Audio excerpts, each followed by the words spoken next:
Hello crafty friends, welcome to day 25 of Die Cut December 2024. Today we're going to make a thinking of you card using these dies and I'll be following this sketch. Feel free to take a screenshot now if you'd like to keep a copy for yourself. Right, the first thing I want to do is create this band here on my card panel. I want to make sure that everything is in proportion, so I don't have a wibbly wobbly rectangle that's that size, so I'm going to try and use this die but cut it down to about there. And then I've got these lavender dies which might be a bit long, but I'll cut them down also. And instead of a crisscross grid, I'm going to use this trellis, and again that's going to need to be cut down. So today we're going to be adapting our dies a bit. I've got here just a little bit of white cardstock and I'm going to cover it in shaded lilac. I've just invested in another set of brushes so that I can keep my light and dark colour brushes separate. So things like shaded lilac, which is very light, can easily be overwhelmed if there's, say, wilted violet on the brush. So I'm going to try and keep them separate, like I say. I don't really want one brush for each of my Distress Oxides because there really wouldn't be room in my craft room for anything else if I had a brush for every ink colour.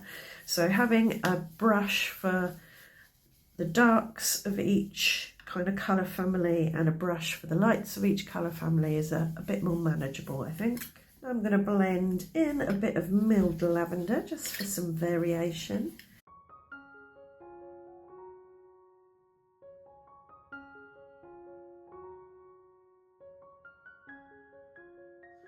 To add a little bit of shimmer and shine, I'm going to spray it with this White Pearl Mixer shimmer spray.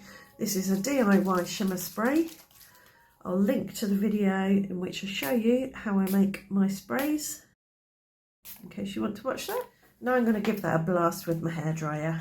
So on here, my band is about 3/4 of an inch wide, so I'll cut a similar width bit from this. So I've actually gone for an inch rather than 3/4 of an inch because I think that will work fine on here. So that can go on there like that. I might add a little bit of subtle stamping in the background. I'm not sure yet. I'll wait and see how this all comes together.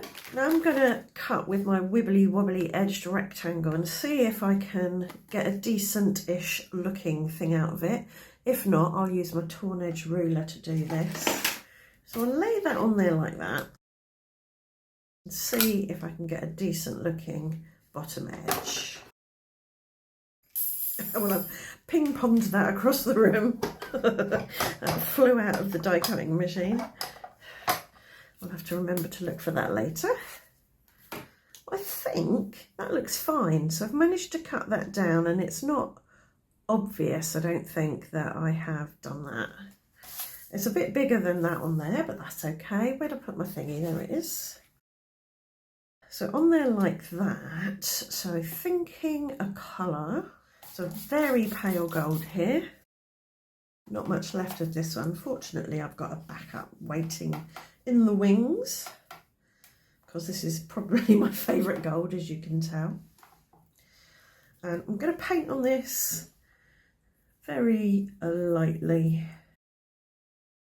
This is just regular smooth white card. In fact, I think it's part of a card blank. So it's not designed to take water, but if you don't saturate it too much, you're all right. Now I'll dry this without wafting it across the room, hopefully. Right, I'm really happy with that. I hope you can see the shimmer and the shine on there. So I've run my trellis die through my die cutting machine with a scrap piece of smooth white card. I should have put a bit of baking parchment between the die and the card, and then it would have come out much easier.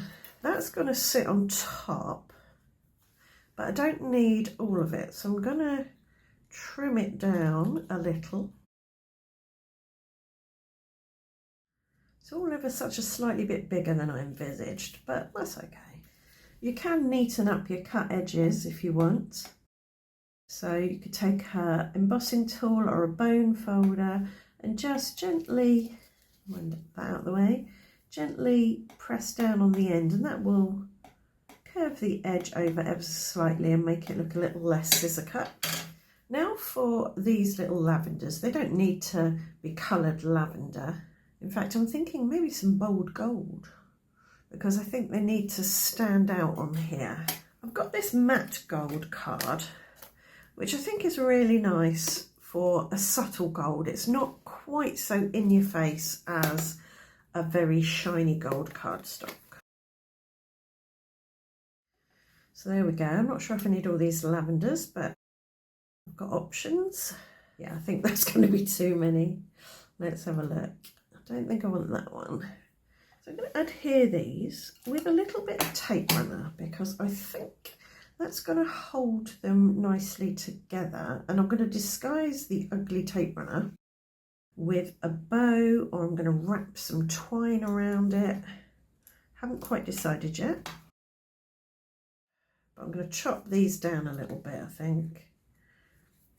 I'll wait and see. Yep, happy with that. Now, shall I wrap twine around it? String, cotton thread. I think if I wrap something around it, it needs to be white. Put a little loop in my cotton. This is just regular sewing cotton. Keep that where I want it, and then just wrap all the way around.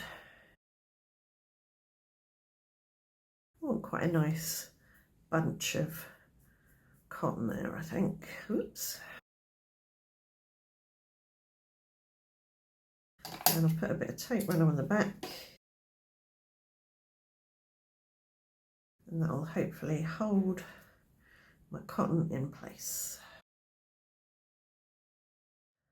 I want something on this. I don't want a stamp, because I think that would be too obvious, too in your face. And this is supposed to be background. But I think a bit of embossing. This is one of my favourite embossing folders. It's a Cuttlebug one. It's got a swirly whirly pattern on it. And I can emboss the whole lot if I put it at a bit of an angle. I'm going to trim the top and the bottom off anyway. There, that's lovely. I love that pattern. And it's not too bold. I could put some gilding wax on it or sand it down, but I think that's enough. This is slightly darker at one end. I'm going to make that the bottom, and I'll add a bit of tape runner to either side. And I will put it on a card blank.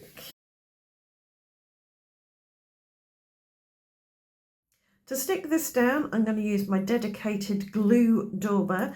This sponge is almost all glue now. I don't wash it out. It works just as well as it does with washing out as it does without, if that makes sense. I don't think that came out right. But anyway, I'll just pick it up, daub it onto the back of my trellis, and that should put enough glue on there to hold it down. Can't remember which way up I had it, but it doesn't really matter. I do want to kind of get it on straight though. And now for my golden torn rectangle, I'm going to put that up on foam. I've got a scrap left over from some other project. I'll put a couple of those on the back. This is quite thin, it's only 1 millimetre deep, this one. So it provides a nice little bit of lift, not too much. This bit seems to have lost its sticky somewhat, but that's okay. We can just use some glue. I'll use my T-square ruler to help me make it look straight. There, about the middle of the trellis, I think. And now I've got my lavender, but I'm thinking I might want something behind it that's not on the sketch, but now that I've put it on there, I think it might need it. And I am going to adjust these two here.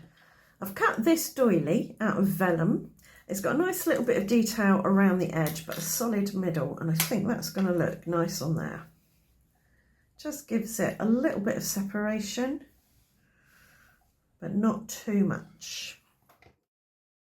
I've put a small strip of my Crafter's Companion tape runner on the back, and I'm going to dip this in high-tack glue in the areas where it's going to be in contact with the card.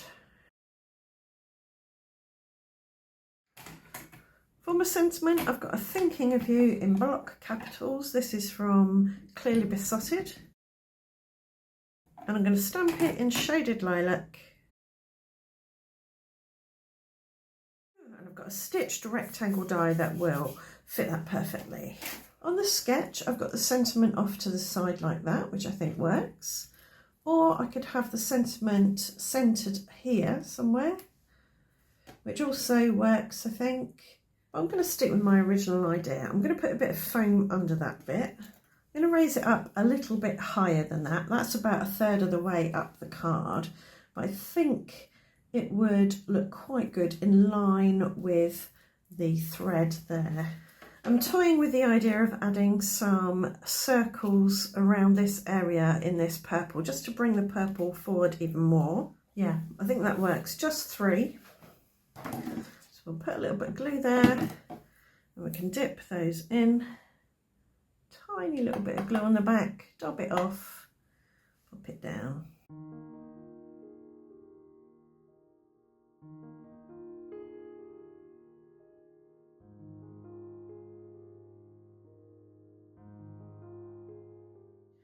To give these a little bit of a lift, they're looking a little bit matte, I'll add some crystal glaze on the top. And there you have it, one thinking of you card. I hope you've enjoyed today's video and it's given you some ideas of things you can do with the dies that you already have, maybe ways to adapt them if they aren't perfectly suited to the vision of the card that you have in mind. If you have enjoyed the video, do let me know in the comments, subscribe, ring the notification bell, and I will see you back here tomorrow for day 26 of Die Cut December 2024. Thanks so much for watching. Bye for now.